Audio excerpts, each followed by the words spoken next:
कांडी विधानसभा प्रत्याशी मुफ्ती मोहम्मद सईद हमारे साथ हैं। फिलहाल ये विधानसभा क्षेत्र के तेलोडी में क्षेत्र भवन पर है, लोगों से मिल रहे हैं, जनसंपर्क हो रहा है, लोगों तक अपनी बात पहुंचा रहे हैं। आइए बात करते हैं मुफ्ती सईद से। आपका हमारे चैनल में स्वागत है। आप थोड़ा पास आए। किस तरह का भ्रमण चल रहा है? बहुत अच्छा भ्रमण चल रहा है सर। हम लोग डोर टू डोर कैंपेनिंग कर रहे हैं और लोगों की जो समस्या है उन समस्या को देख रहे हैं। लोग इस बार हम लोग मुद्दे के साथ चुनाव लड़ेंगे। एक चर्चा जो है गंभीर रूप से सामने आई, एक खबर फैली कि आपको कुछ तथाकथित लोग जो है वो एक तरह से धमकी दे रहे हैं, आपको कुछ रिश्वत भी देने की पेशकश हो रही है कि आप चुनाव नहीं लड़े। क्या ये सही है?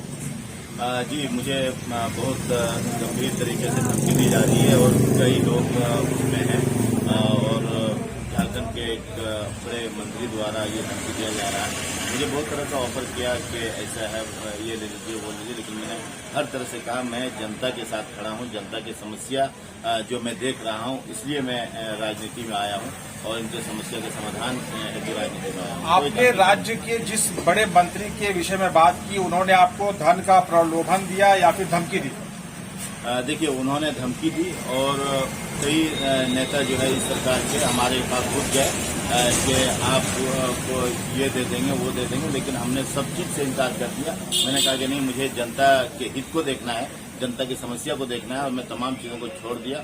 तब इन लोगों ने जो है मेरे ऊपर केस भी करवा दिया। बहुत पहले से लोग प्लान करके चल रहे थे और फिर जब मैं किसी तरह हार नहीं माना तब ये धमकी तक देने लगे। लेकिन एक बहुत बड़ी खबर सामने आ रही है। मुफ्ती मोहम्मद सईद जो कि गांडी विधानसभा प्रत्याशी हैं, इन्होंने बहुत बड़ा आरोप लगाया है।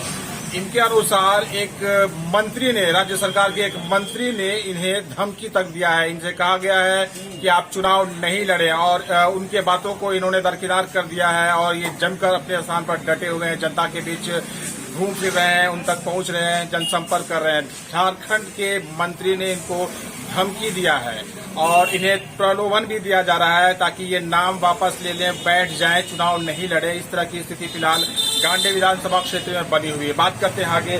तो इस तरह की जो धमकी आपको मिली या फिर धन का प्रलोभन जो आपको दिया गया है कुछ लोगों के तरफ से, तो क्या क्या इसके बाद फिर आपने? हमने बस एक ही बात कहा कि ये विधानसभा चुनाव यहाँ के लोकल लोगों का चुनाव है। यहाँ के समस्या को देखते हुए आप बाहरी किसी को भी प्रोजेक्ट कर दें जो यहाँ ना किसी का समस्या के साथ जुड़ी, ना कभी किसी का समस्या में साथ खड़ी रही, तो यहाँ वो चुनाव जीत के जाएंगे तो क्या यहाँ के लोगों को कभी वो देख पाएंगे या इनकी समस्या देख पाएंगे? तो हमने ये अपने जगह पे हम स्टैंड कायम रहे कि यहाँ के लोगों के जो उम्मीद है उनके आंखों में मेरे प्रति, उन उम्मीदों को पर हम खड़ा उतरेंगे। क्या आप हमारे चैनल के सभी दर्शकों को, पूरे विधानसभा क्षेत्र की जनता को, गिरिडीह जिला को और पूरे प्रदेश और देश भर के जो लोग हैं उनको बता पाएंगे वो मंत्री कौन है जिसने आपको धमकी दिया है?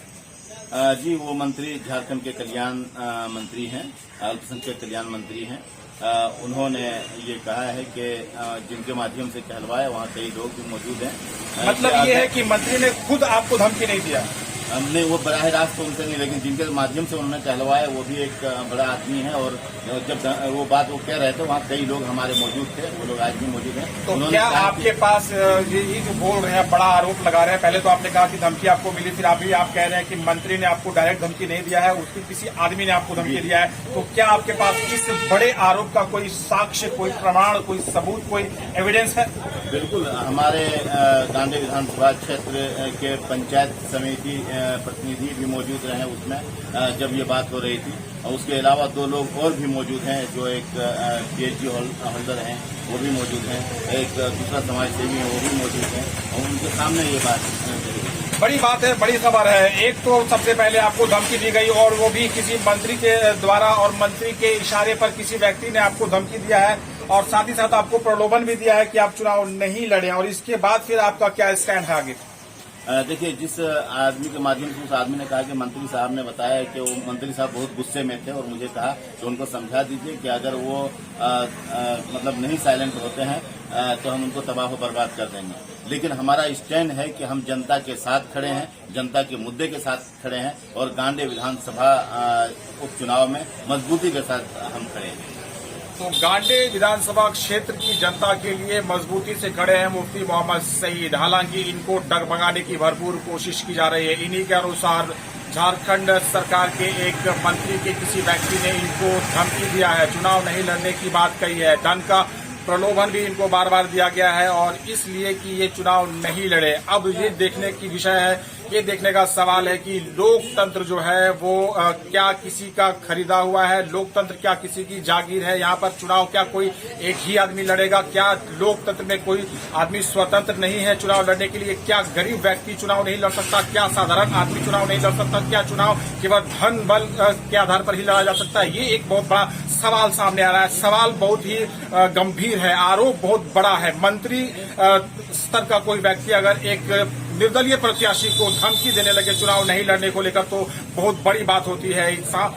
देखना होगा क्या मामला इस पूरे मामले में सामने आता है। फिलहाल तस्वीरें बहुत ही हैरान करने वाली है। निर्दलीय प्रत्याशी गांडे उपचुनाव को लेकर गांडे संसदीय विधानसभा क्षेत्र से मुफ्ती मोहम्मद सईद हमारे साथ जुड़े थे, जिनको धमकी दी गई है और इन्हें धन का प्रलोभन भी दिया जा रहा है चुनाव नहीं लड़ने को लेकर। लेकिन ये अपनी जगह पर मजबूती से खड़े हैं, स्टैंड हैं और ये चुनाव हर हाल में लड़ रहे हैं। इनका कहना है लोगों से लगातार मिल रहे हैं, लोगों तक अपने पैगाम को पहुंचा रहे हैं और जो इनके चुनावी मुद्दे और एजेंडे हैं उन सभी मुद्दों और एजेंडों के तहत लगातार सघन जनसंपर्क में है, लोगों से मिल रहे हैं, क्षेत्र भ्रमण कर रहे हैं। इन सभी धमकी और प्रलोभन को दरकिनार करते हुए, खारिज करते हुए मुफ्ती मोहम्मद सईद निर्दलीय प्रत्याशी गांडे विधानसभा क्षेत्र से आज क्षेत्र भ्रमण कर रहे हैं। तेलोडी आए हुए हैं, संसदीय क्षेत्र से लोगों से मिल रहे हैं। आप स्क्रीन पर तस्वीर देख सकते हैं, काफी संख्या में यहाँ पर विधानसभा क्षेत्र की जनता खड़ी है। अब तय करना है चुनाव आयोग को कि क्या चुनाव धन